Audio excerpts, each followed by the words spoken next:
What were some "I can't believe I'm getting paid for this" moments at your job? Expos. They bought my department first class high speed train tickets to get there, paid all food, rooms, etc. and let us wander around and see all the technology and innovations every customer or supplier of ours waved us into their booth, gave us beer, food, and free swag. After the expo, there was a company party on the expo floor in our booth, free food, booze, and seeing probably 90% of senior staff of our company completely hammered. Aside from that, as a recent grad who had previously only had temp and part-time jobs, I'm still amazed I have paid vacation, and a lot of it at that. Right now, I work in a call center for a government body here in the UK. Since February, I've been paid £12 an hour to sit here and do nothing. I have taken personally, myself, since February, 6 calls. But I am bored. That's the worst part about having a job with so much downtime. The boredom. Sure, I enjoy getting paid to sit on my ass and do nothing but scroll on my phone and listen to podcasts, but my brain is rotting. Lol. Correct. You feel like you should be grateful about it, but you get so bored sometimes. But then I think that if the calls started flooding and I'd hate it also, so what can you do, haha. I once worked as a graphic designer for a well-known website / Facebook page about movies / series / video games / music, and sometimes I had to do very poor photo edits, like pasting a famous actor's head on the body of a cartoon character to illustrate the fact that this character will have this famous actor's voice in this movie, or things like that. I was asked to do the dumbest edit possible to make the post funny. Yeah, for a while I was graphic designer at a now defunct culture / politics blog with an intentionally crude and immature editorial voice. I definitely photoshopped Ben Carson lovingly cradling an infant with a Hitler mustache after he said he wouldn't abort baby Hitler.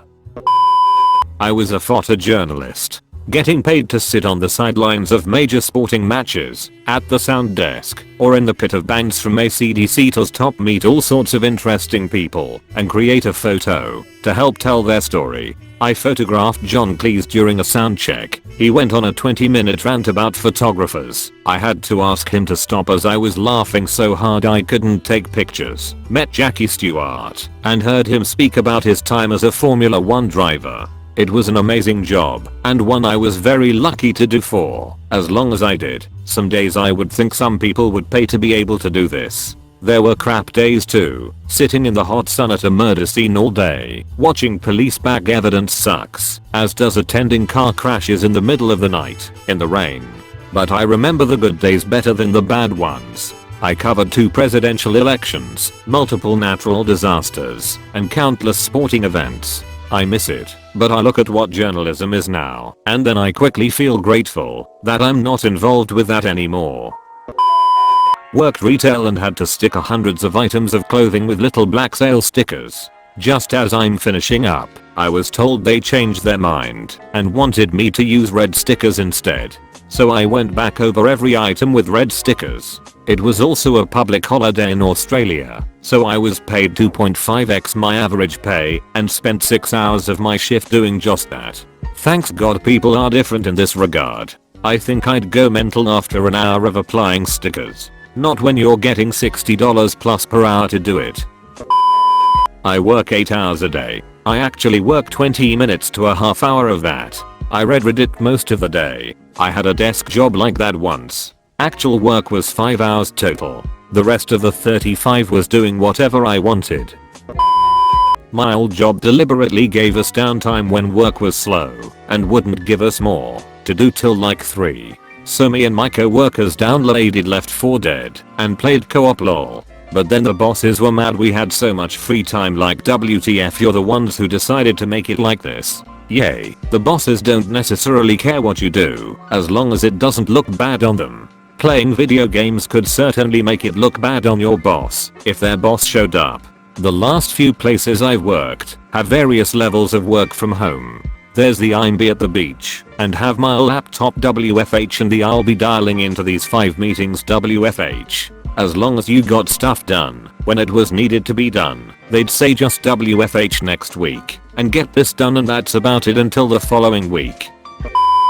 I lifeguarded for 3 years, so a lot. When it gets rainy and everyone leaves the pool, they normally keep us around just in case it clears up. We watch TV and raid the snack bar. We play in the pool sometimes, and blast music on the speakers. Having a party with a bunch of cute girl lifeguards while getting paid by the hour equals not a bad gig. Can confirm currently at work as lifeguard. Edit. No, I'm not on stand. A positive one. I get to teach kids how to play Dungeons and Dragons for 6 weeks every summer. Rolling into work dressed in an elf princess costume and getting to play a game for 7 hours a day, it feels unreal. I'm still incredulous every time that direct deposit hits. Not at my job, but I was once in a documentary of the miners' strike. I got paid to spend a weekend throwing fake rocks at fake cops, shouting at them. It was so much fun. I lucked my way into a test for a soon to open psychiatric hospital for criminals. Basically we had to make as much trouble as we could and try to break out, then report back the flaws we found. Man, that was a fun day. That sounds amazing.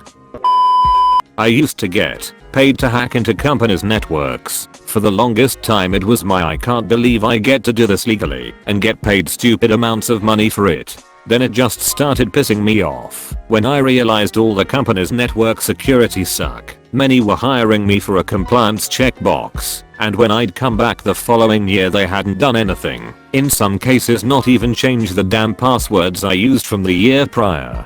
I now maintain a large list of companies I will never do business with using any type of credit card, because I'm 110% positive it will be compromised if it hasn't been already. This seems like the digital version of I worked at this restaurant, and after seeing how they make their food I will never eat there again.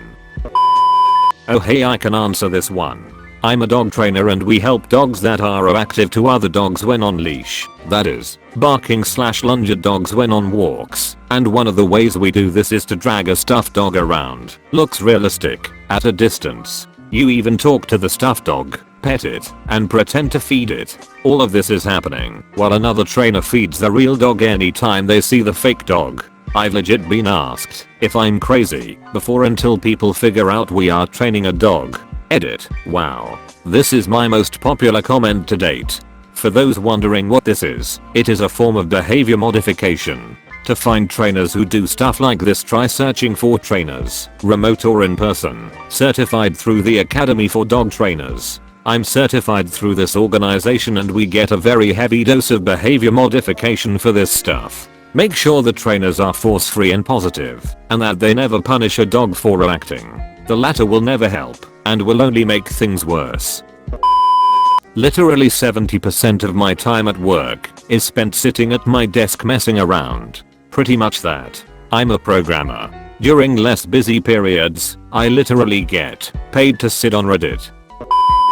Client wanted to do a small tenant improvement to their existing office space and had existing PDF drawings of the office building, floor plans, cross sections etc. I quoted the client $2K for architectural permit plans, which would include redrawing the existing PDFs in AutoCAD and then drawing the proposed plans. Before I started the task of redrawing the PDFs, I had the idea. I Google searched PDF to DWG converter. To my surprise, there were many softwares that did this type of conversion. I managed to finish the entire project in about 5 hours. I write smut for a living. Every now and then, I write a line or get an idea for a story that's so ridiculously over the top that I genuinely have to take a step away from my laptop for a second and question exactly how it is this became my life. My personal favorite is the very nice email I got from someone who wanted me to commission me to write a story about him being sounded by a Hot Wheels car. He wanted the first half of the story to be about the car stretching out his urethra as it went in great detail, and the second half to be about the damage the car's wing mirrors did to his pee hole as it came out. I politely declined. I also love my job, don't get me wrong. I wouldn't want to do anything else. It's just really odd sometimes. Probably the opposite end of the spectrum than intended, but I work as a professional photo retoucher for a mid-sized e-commerce site that focuses on women's clothing. So one day I was going through and editing lookbook images, meaning we outsourced a photographer, got a more expensive model, and shot on location. And in order to know which images, we have a spreadsheet which gives me an image number, a deadline, and editing notes which is something specific they want done to the image. This is where things getting interesting. In working my way through all of my edits, when I come to an image number with a single editing note, remove horse genitals. Of course I think it's odd and kinda funny, but only expect to maybe have to remove a couple equine testes. So I open the image, the model in a field sporting a yellow fluffy coat walking a horse by the reins, and a massive, fully unsheathed, red rocket hanging low. As I spent the next 5 minutes gingerly and artfully making sure this penis doesn't make it to the public, I couldn't help but keep asking myself how TF am being paid to Photoshop away a horse's dung. Edit. Wow, my most upvoted comment ever is about a horse penis. Guess I'm the horse dung guy now. Sounds like an honest product review. Could have left it in. This coat is sure to get a rise out of the stud in your life.